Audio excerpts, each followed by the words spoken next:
It's a riddle. The grey warbler. Sam Hamiora Gibson is native to the North Island of New Zealand, who has taken it upon himself to give back to the land that provides for him and his family. To Sam, conservation is more than just trapping invasive species. It's about achieving a balance that allows his native New Zealand fauna and flora to proliferate, that will allow Mother Nature to do what she does best. So I'm Hamiora Gibson, or Sam Gibson, and we're in the beautiful Te Tairāwhiti. This is my home, this is my backyard, the beautiful east coast of New Zealand. The reason I do the work that I do, it's just been ingrained in me since I was a kid. My grandfather, he was an agricultural accountant up here on the east coast. He was a hunter, a fisherman.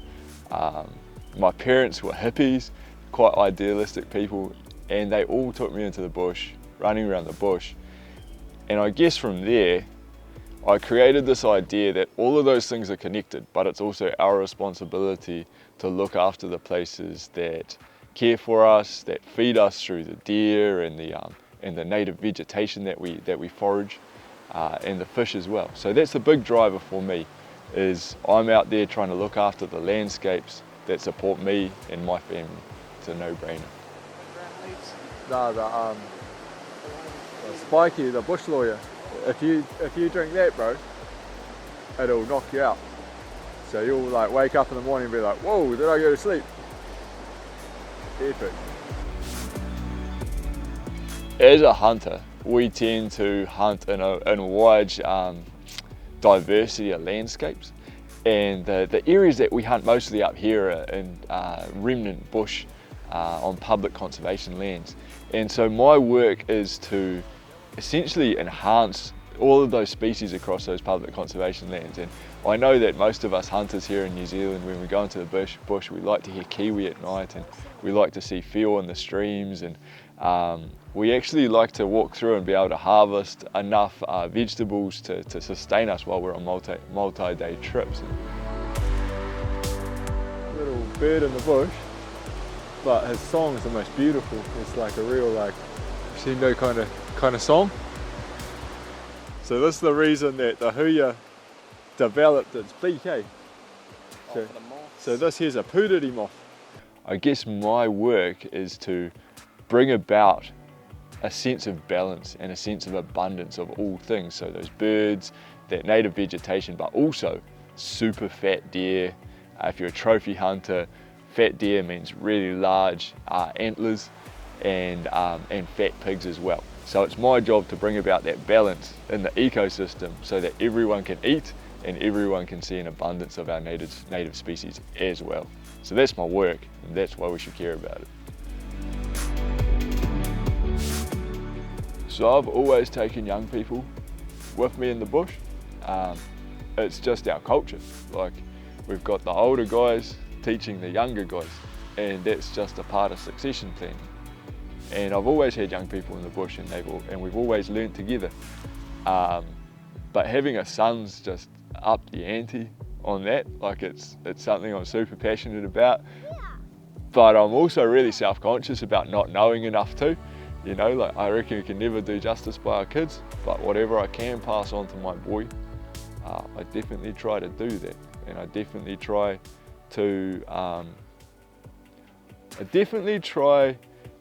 not to guide him too much. I let him ask me the questions in the bush about what he wants to know, about what's interesting to him. I'm real passionate about raising kids, and I'm real passionate about bringing kids up in our environments, because I reckon we mould to our environments.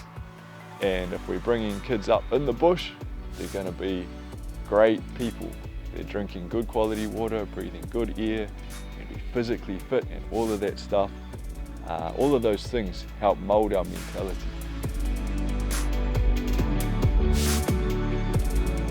So, Eastern Whio Link is a hunter-led project, it's a fisherman-led project, and it's a mana whenua-led project. But essentially, we just got together as a group of hunters. We'd watched our kiwi slowly disappear and our whio, our blue duck, slowly disappear over time, and we were quite scared by that because we love to see them in the bush. And we'd waited for a long time for Doc to hopefully do something about it. And Doc just kept getting their budget slashed left, right and centre. And our little piece of paradise wasn't a priority for them. So we just decided it's our bush, we're the ones in here every week, we better do something about it. So got together as a group of people and we put our first 250 traps on the ground, and we had 4 pairs of blue ducks, our whio left, and in the first season we killed enough stoats for them to successfully breed 20 young whio.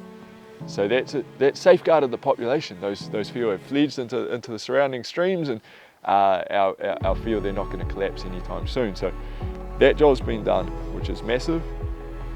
We probably limited ourselves with the name Whio Link because now we found kiwi in there. We're putting traps around those, and those guys are breeding. We found bats, we found Rokubita tusked weta, we found little endemic frogs with no eardrums. We found all sorts of creatures, eh? That's why we do it. And so the small hunter-led conservation project that started with 7 of us has grown into a huge project with over 80 active volunteers. We just got given $700,000 from the government to employ some of our hunters on the block to do the trapping. So yeah, it's just gone from strength to strength really, and we're just out there living the dream. It's not just trapping, it's not just conservation. Like, we're massive that whenever we're out on the block, you've got your gun, you've got your fishing rod, you've got your dogs. It's definitely providing, like, harvesting food is a big part of the project. That makinga kai practice, understanding what's edible and not edible, that's just as much of the project as the conservation element is. So what the future holds for me is probably, I want to keep doing the work that I'm doing, but I want to step back to some degree and let some of our young people come through, start managing these projects, and I'll just move over and create the next project for those young people to come through and start managing and doing the work on the ground. Hopefully my son, he might become one of those workers. But yeah, I want to see ecosystems that are both abundant with native vegetation, with our game species, but also one day I'd love to get to such a point of abundance of our native bird species that we can get back to a point of harvesting them and those being part of our food sources in a contemporary context. That's my big driver. I want that for myself and I want that for my son. I'm Hamiora Gibson from Te Tai Rāwhiti in New Zealand, and I'm a bushman.